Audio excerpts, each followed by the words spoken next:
সব জেনে বুঝে গেছো বুঝি? আমরা এতদিন ধরে যা জানলাম, শুনলাম, মেনে এলাম, সব মিছে? তোমরা বেশি বোঝো নাকি সবকিছু? আমার এত কথায় কাজ নেই মালতী, জল নিয়ে চলে যাব আমি, ব্যাস। জল তোমাকে মোটেই নিতে দেব না। ছোঁয়াছুঁই করে একাকার করবে নাকি? যাও যাও এখান থেকে। খাবার জল পাবো কোথা থেকে তাহলে? সে আমি কি জানি। এবার বোঝো ঠেলা, তোমাদের নামে পঞ্চায়েত অফিসে নালিশ করা হয়েছে। এবার তোমাদের এক ঘরে করে দেওয়া হবে। আমাদের দোষটা কোথায়? যা অনাচার করছো তারপরেও বলছো দোষ কোথায়? যাও যাও, বাড়ি যাও। ঠাকুর ঠাকুর, রক্ষে করো মা গো, রক্ষে করো। আমাদের উপরে কুপিত হয়েও না গো। আমার কথাটা একবার শোনো। যাও বলছি। এবার থাকো এক ঘরে হয়ে, যেমন কর্ম তেমনি ফল। এবার তোমার বন্ধ জল।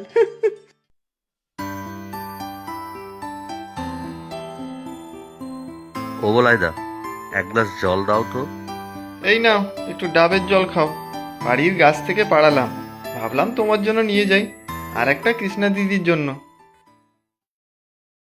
আহ, কি মিষ্টি জল, শরীর জুড়িয়ে গেল। শোনো না, বিনির মা তোমার খোঁজ করছিল। বিনি? ঠিক চিনতে পারলাম না তো। আরে বংশীদার মেয়ে বিনি, তুমি ওকে পড়াতে। ও আচ্ছা আচ্ছা, মনে পড়েছে। পড়ালেখায় বেশ ভালো মেয়েটা, কিন্তু ওর মা দেখা করতে চাইছে কেন? জানি না, বেশ চিন্তিত মনে হলো। ঠিক আছে, ওখানেই কথা বলে নেব। দাদুর খাবারটা নিয়ে যাও এখন। রাতে কৃষ্ণা দিদির জন্য পাতলা করে চিকেন স্টু করে দেবো। কৃষ্ণা এখন অনেকটাই সুস্থ, কয়েকদিন পরে পুরোপুরি ঠিক হয়ে যাবে। তুমি যেভাবে কৃষ্ণা দিদি, কারখানা, দাদু সবার খেয়াল রেখেছো, সত্যি বলার না। তোমরা সাথে না থাকলে কিছু হতোই না।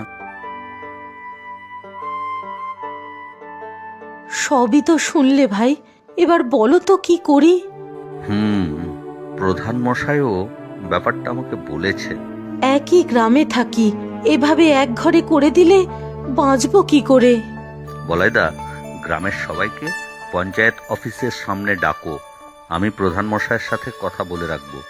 মানুষের অন্ধবিশ্বাস, কুসংস্কার দূর করতে হবে। আমি কালই সব ব্যবস্থা করছি। আপনি বাড়ি যান, আমি দেখছি। কি কি ব্যাপারটা কি? আমাদের এখানে ডেকে আনার কারণটা কি? ওই বিনির মাই মনে হয় কিছু ঘটিয়েছে। আমি তো প্রধান মশাইকে বলে গেছিলাম যে এদের একটা ব্যবস্থা করতে।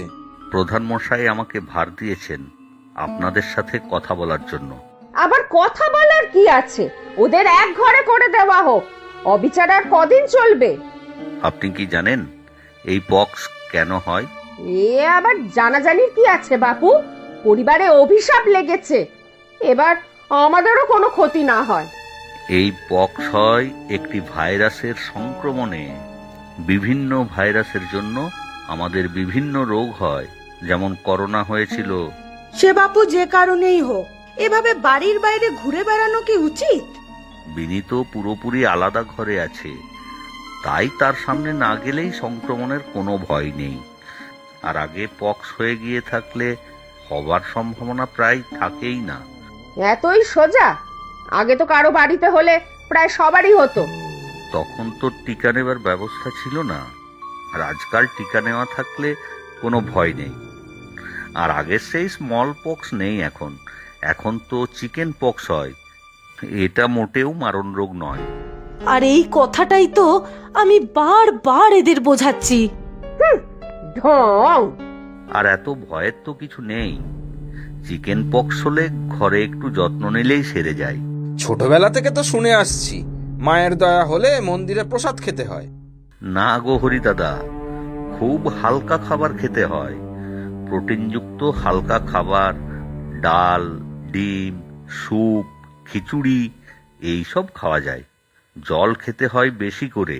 বিনির সারা গা খুব চুলকাচ্ছে জানো তো। কুসুম গরম জলে হালকা করে স্নান করতে পারো। নখ যেন ছোট করে কাটা থাকে, ফোসকাগুলো যেন না ফুটে। 7 থেকে 10 দিন লাগে শোকাতে। কৃষ্ণারও তো হয়েছিল, এখন প্রায় সুস্থ। দাগও পরে চলে যায় বা কমে যায়। আর প্রচুর পরিমাণে জল খেতে হবে, তাই না বুধু দাদা? হ্যাঁ, ঠিক বলেছ। ভয়ের কিছু নেই, ঘরে পর্যাপ্ত পরিমাণে বিশ্রাম নিলেই সেরে যায়। তবে খুব জ্বর থাকলে একবার ডাক্তারের সাথে পরামর্শ করা ভালো।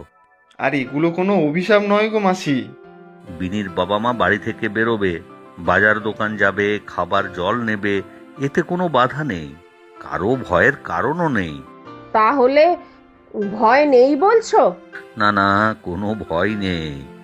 এই দেখো না, তুমিও তো একাই থাকো, যদি কোনো সময় অসুস্থ হও তখন কি আমরা তোমার পাশে থাকবো না? হ্যাঁ, তাই তো। তাহলে আর আমার কোনো ভয় নেই। আসলে পুরো ব্যাপারটা জানতাম না তো, এতদিন যা শুনেছি তাই চোখ বুজে অনুসরণ করতাম। আমাকে ক্ষমা করে দাও গো অতসী। না না, ক্ষমা চাইতে হবে না, শুধু একটু প্রার্থনা করুন আমার মেয়েটা যেন তাড়াতাড়ি সুস্থ হয়ে যায়।